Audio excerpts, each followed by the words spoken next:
এই মুহূর্তে আমি আছি বাগনান মল্লিক বাড়ির, যে মল্লিক বাড়িতে আজকে অন্নপূর্ণা পুজো চলছে। পাশাপাশি যদি জানিয়ে রাখবো, এই মল্লিক বাড়ি কিন্তু আগে এদের যে টাইটেল মল্লিক, এই মল্লিক নাম হয়তো ছিল না, আগে ছিল চট্টোপাধ্যায়। আন্দুলের যিনি আন্দুল যে রাজবাড়ি, সেই রাজবাড়ির যে রাজা, তিনি এই চ্যাটার্জি থেকে তাদেরকে উপাধি দেন, মল্লিক উপাধি তাদেরকে দিয়েছিলেন। আজও পর্যন্ত আন্দুলের যে রাজবাড়ি, সেই রাজবাড়িতে অন্নপূর্ণা পুজো কিন্তু হয়ে আসছে। পাশাপাশি জিনিস জানিয়ে রাখবো, এই অন্নপূর্ণা পুজোকে ঘিরে কিন্তু একটা আলাদা রকম জিনিস দেখা যায়, যে জিনিসটা এই যে একটা অলৌকিক জিনিস, এই রাজবাড়ির যে পুজো, এই পুজোর পর থেকেই মল্লিক বাড়ির যারা মানুষজন এবং পরিবারের লোকজন, তারা কিন্তু সেখান থেকে এই পুজো এখানে নিয়ে আসেন এবং সেই পুজো এখানে স্থাপন করেন এবং 51 বছর ধরে এই পুজো তারা কিন্তু করে আসছেন।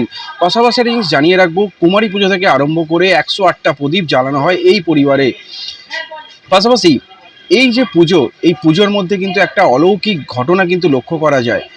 মায়ের যখন আরতি হয়, মায়ের আরতির ঠিক আগের একটা রূপ লক্ষ্য করা যায়, কিন্তু আরতি যখন হয়, ঠিক আরতির সময় মায়ের কিন্তু মুখের একটা আলাদা রকম পরিবর্তন কিন্তু লক্ষ্য করাই যায়।